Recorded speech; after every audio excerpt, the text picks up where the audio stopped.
இந்த கேஸுக்கு முக்கியமான சாட்சியான விபத்துக்குள்ளான மாடசாமிக்கு இப்போது சுயநினைவு வந்துவிட்டது.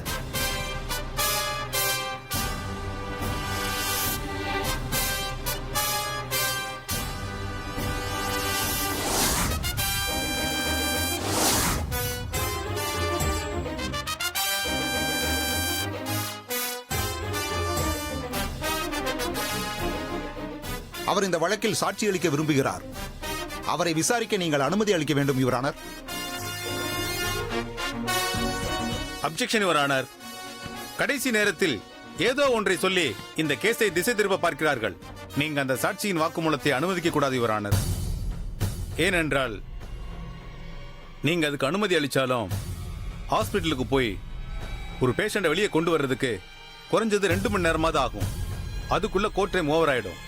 அடுத்து சண்டே கோர்ட் லீவு, மண்டே தான் ஜட்ஜ்மெண்ட் ஆகும். அதுக்குள்ள இந்த கேஸை என்ன வேணாலும் பண்ணலாம் யுவர் ஆனர். அதனால இதுக்கு நீங்க அனுமதி வழங்கக்கூடாது யுவர் ஆனர்.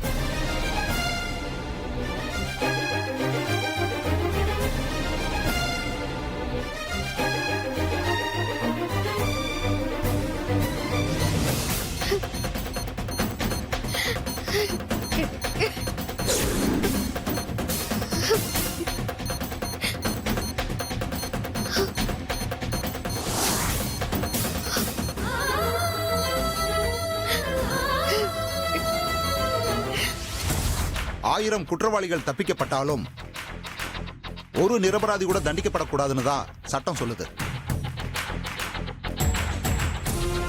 அடிபட்டவர் இவ்வளவு நாள் சுயநினைவு இல்லாமல் ஹாஸ்பிட்டல் இருந்தார்.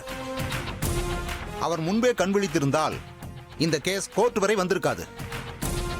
அவரை கூப்பிட்டு விசாரிச்சா மட்டும்தான் உண்மை தெரியும் யுவர் ஆனர்.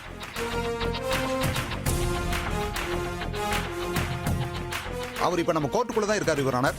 நீங்க சரின்னு சொன்னா உடனே உள்ள கூட்டிட்டு வரேன் யுவர் ஆனர்.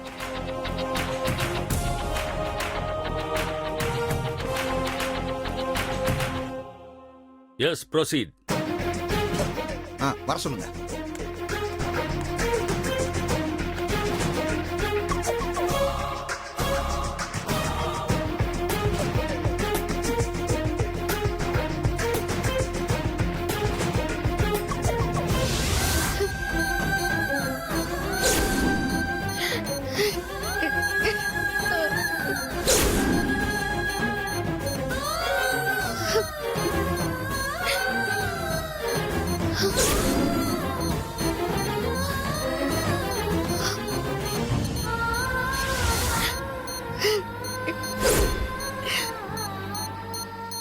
ரசதி.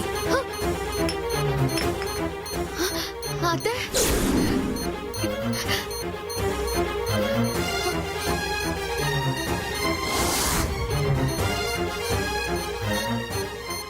அத்தை, என்ன கூப்பிட்டீங்களா அத்தை?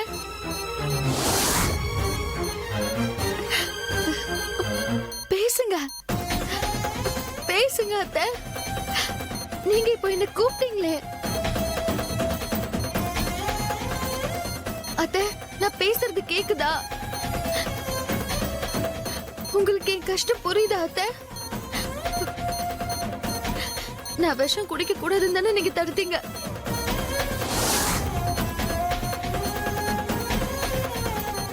அப்போ நீங்க ஏதோ சொல்ல வரீங்கன்னு தானே அர்த்தம்?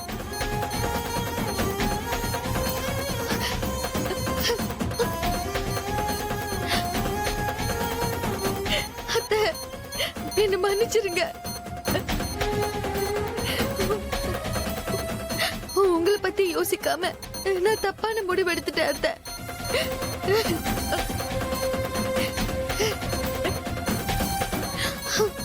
அத்தை, என் பலமே நீங்க தான் அத்தை. நீங்க எழுந்து வந்தா போதும் அத்தை. மாமாவை எப்படியாவது மீட்டுடலாங்கிற நம்பிக்கை எனக்கு வந்துருச்சு அத்தை. நிச்சயமா மாமா வந்துருவாரு அத்தை. அத்தை, நீங்க கண்ணு முடிச்சு பாருங்க அத்தை. அத்தை,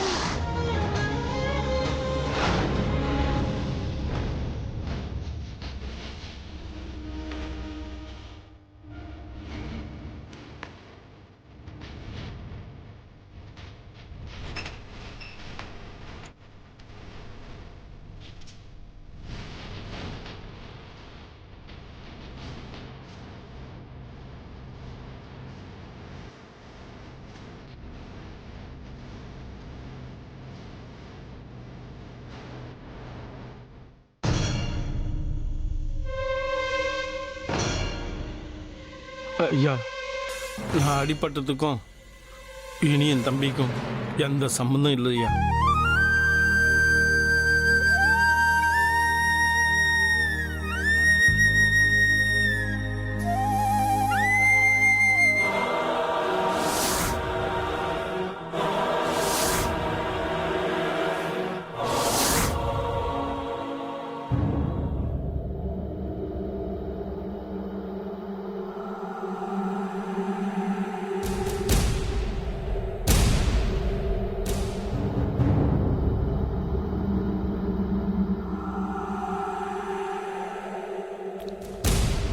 அங்கே வேலை செய்கிற சுந்தரமும் கோவிந்தனும் 2 பேரும் தினைக்கும் குடிச்சிட்டு தான் வேலைக்கு வருவானுங்க.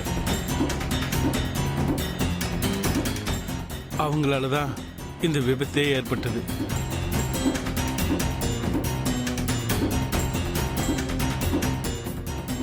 இதிலிருந்து அவங்க தப்பிக்கிறதுக்கு இந்த இனியின் தம்பி மேலே பழிய போட்டாங்க. மற்றபடி அவங்க சொல்கிற மாதிரி இனியின் தம்பிக்கும் இந்த விபத்துக்கும் எந்த சம்பந்தமும் இல்லைங்க ஐயா. இதுதான் என் வாக்குமூலம்.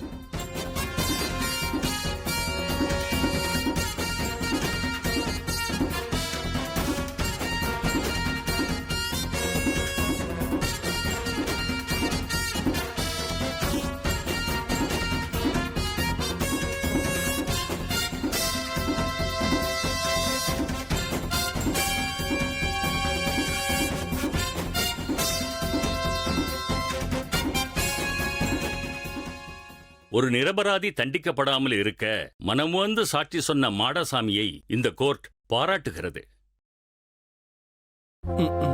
நன்றி ஐயா. மேலும் பிரதிவாதி மாடசாமியே நேரில் வந்து இனியன் குற்றமற்றவர் என்று சொல்வதால் இனியன் குற்றவாளி இல்லை என முடிவு செய்து இனியனை இந்த கோர்ட் விடுதலை செய்கிறது.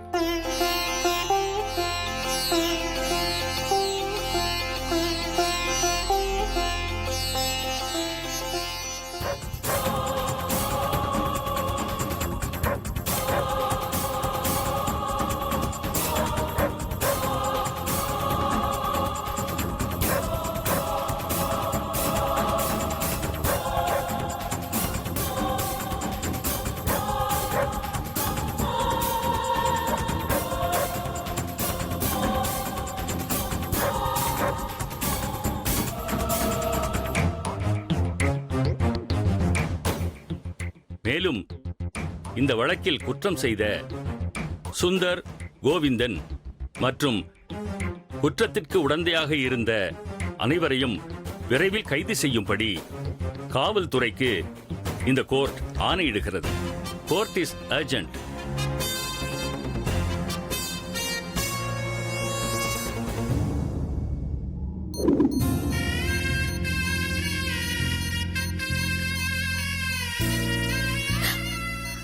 அத்தை, என்னால முடிஞ்ச எல்லா முயற்சியும் பண்ணி பார்த்துட்டேன். இதுக்கு மேல என்ன பண்றதுன்னு எனக்கு தெரியல.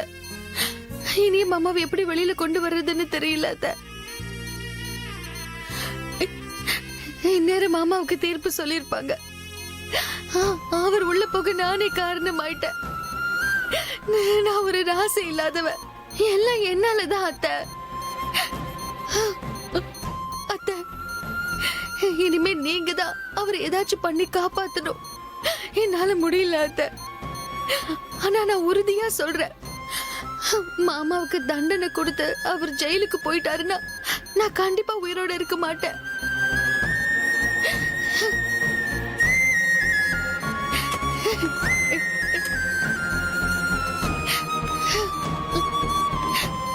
ரசதி, அண்ணே, தயவு செஞ்சு தீர்ப்பை பத்தி மட்டும் சொல்லிடாதீங்க. அது தாங்குற சக்தி எனக்கு இல்ல.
ரசாத்தி அழாத அழாத ரசாத்தி.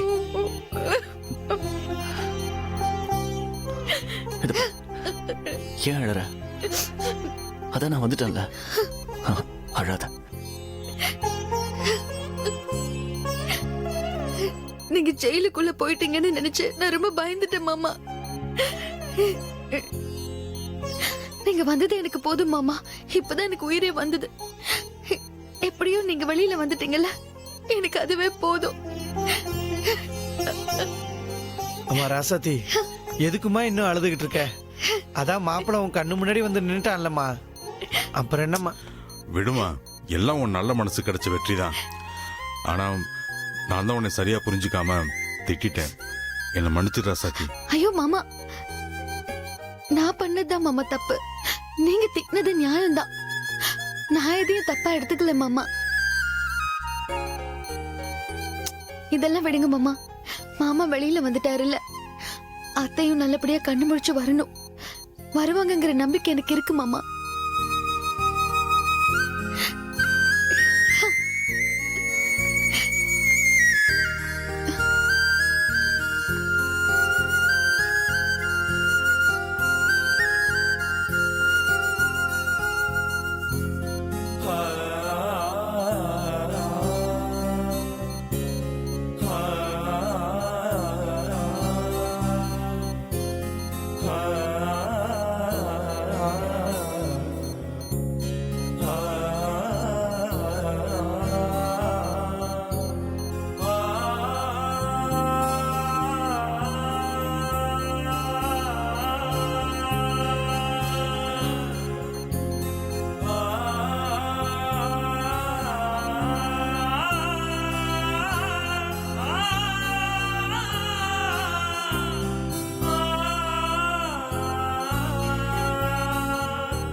மாமா, அத்தை கண்டிப்பா சீக்கிரம் கண்ணு முழிச்சு வந்துருவாங்க மாமா. நீங்க நம்பிக்கையோட இருங்க மாமா.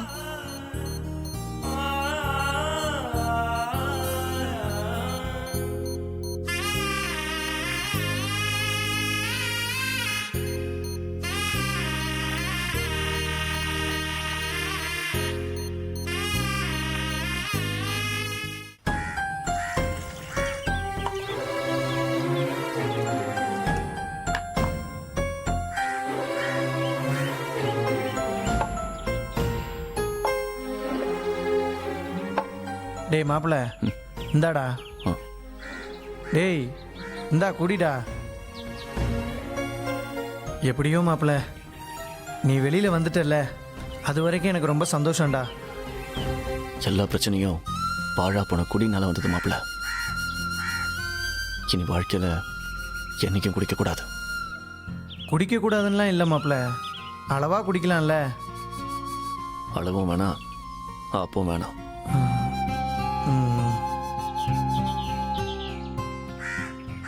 டேய் மாப்பிள்ள, நீ ரொம்ப கொடுத்து வச்சவன்டா. மாப்பிள்ள, உனக்கு ஒன்றுனா உசுரை கூட கொடுக்கறதுக்கு ஒரு அம்மாவும் பொண்டாட்டியும் உனக்கு கிடைச்சிருக்காங்கடா. மாப்பிள்ள, என் மனசு நிறைஞ்சு சொல்றேன்டா, ராசாத்தி உசுறு உன் மேல தான்டா இருக்கு. டேய், அந்த பிள்ளை உன் மேல அவ்வளவு பாசம் வச்சிருக்காடா. எல்லாரையும் விடவும் அந்த பிள்ளை உன்னை அவ்வளவு நேசிக்கிறா மாப்பிள்ள. உலகத்திலேயே இவ்வளவு பாசம் காட்டுற பொண்டாட்டி வேற யாருக்கும் கிடைக்க மாட்டாங்க மாப்பிள்ள. நீ ஜெயிலுக்கு போன உடனே உன்னை விட, ஏன் எல்லாரையும் விட ரொம்ப வருத்தப்பட்டது ராசாத்தி தான்டா. சரியா சாப்பிட கூட இல்லடா. எந்த வேலையும் ஒழுங்கா பண்ணல. 24 மணி நேரமும் உன்னை பத்தி மட்டும்தான் மாப்பிள்ள நினைச்சுக்கிட்டு இருந்தா. உன்னை வெளியில கொண்டு வரணும், வெளியில கொண்டு வரணும்னு அதை மட்டும்தான் அவன் மனசுலயே நினைச்சிட்டு இருந்தா. அவன் நினைச்ச மாதிரியே உன்னை வெளியில கொண்டு வந்துட்டா மாப்பிள்ள. உன்னை வெளியில கொண்டு வர்றத ஒரு தவம் மாதிரி சோறு தண்ணி இல்லாம அதே நினைப்பா இருந்து சாதிச்சிட்டா மாப்பிள்ள. மாப்பிள்ள, ஒன்னே ஒன்று மட்டும் நான் உன்கிட்ட கேட்டுக்கிறேன்டா. எவ்வளவு பிரச்சனை வந்தாலும் ராசாத்தியை மட்டும் நீ கைவிட்டுறத மாப்பிள்ள.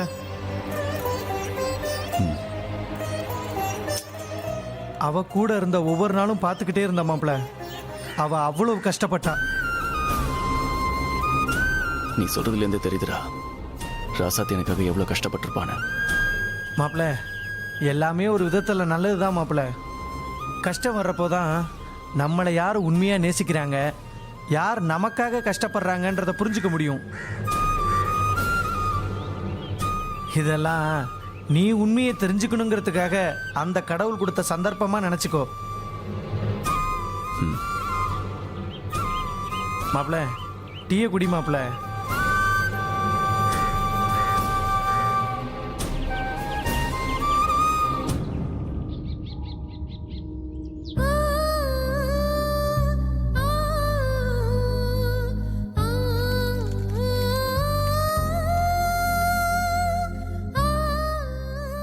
எப்படியோ மாமா வெளியில வந்துட்டாரு.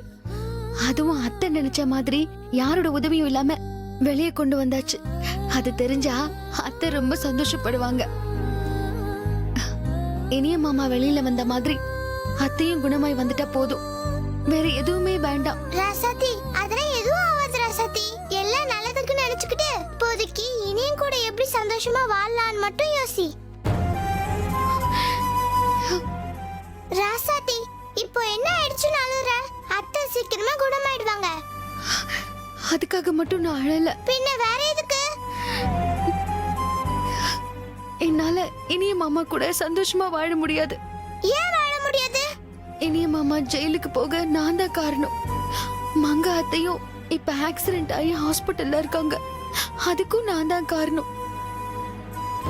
அது மட்டும் இல்லாம என்னாலதான் அத்தைக்கும் பெரிய அத்தைக்கும் அடிக்கடி சண்டை வருது.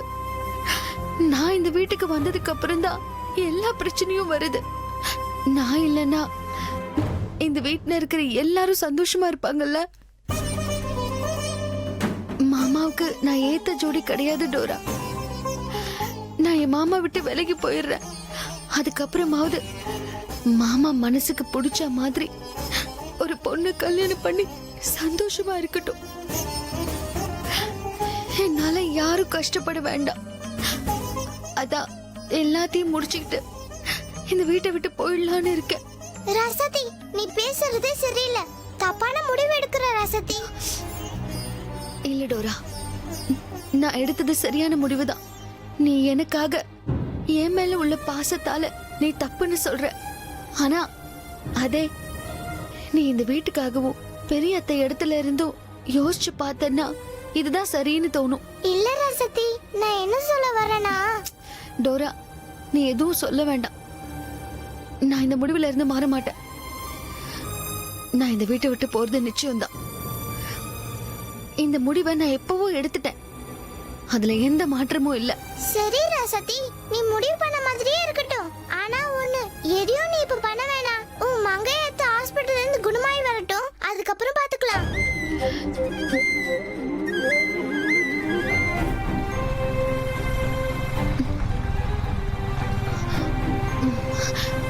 மாமா வந்துட்டாரு போல.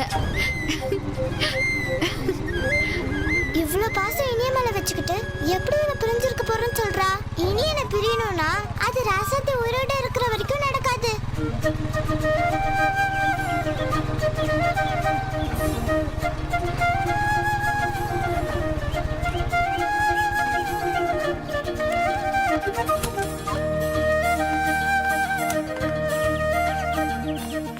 மாமா மாமா வாயினியா